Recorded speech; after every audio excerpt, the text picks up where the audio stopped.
अस्सलाम वालेकुम। Safety trainer के इंटरव्यू में पूछे जाने वाला बहुत इंपॉर्टेंट क्वेश्चन एक ये भी होता है कि उसको मुख्तलिफ एंगल से पूछा जा सकता है। What's the validity date of safety training and what's the expiry date of safety training when you need to conduct refreshment training for the employees. तो इसके मुख्तलिफ जवाब हैं।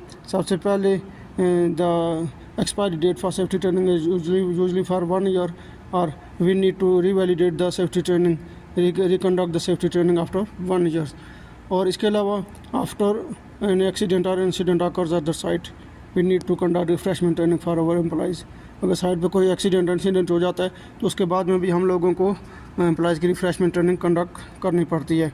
इसके अलावा आफ्टर अमेंडमेंट इन लोकल और इंटरनेशनल लेबर और safety laws, और लोकल जो जहाँ पे हम लोग काम कर रहे हैं जैसे सऊदी अरब या वगैरह में या और किसी कंट्री में काम करेंगे उसके जो लेबर लॉज वगैरह हैं या सेफ्टी रूल्स रेगुलेशन उसमें कोई अमेंडमेंट कोई तब्दीली वगैरह आती है तो उसके बाद में भी हम लोग रिफ्रेशमेंट ट्रेनिंग कंडक्ट करते हैं एम्प्लॉइज़ की।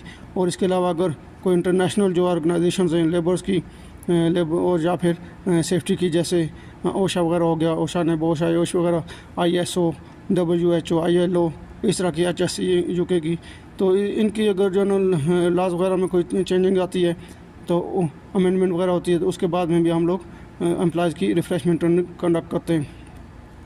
और इसके अलावा अगर कंपनीज है जिसमें हम लोग काम कर रहे हैं उसकी अगर पॉलिसीज़ और प्रोसीजर्स में कोई अमेंडमेंट वगैरह कोई तब्दीली आती है तो उसके बाद में भी हम लोग रिफ्रेशमेंट ट्रेनिंग कंडक्ट करते हैं एम्प्लॉइज़ की। After amendment and company policies and procedures we need to conduct refreshment training for our employees.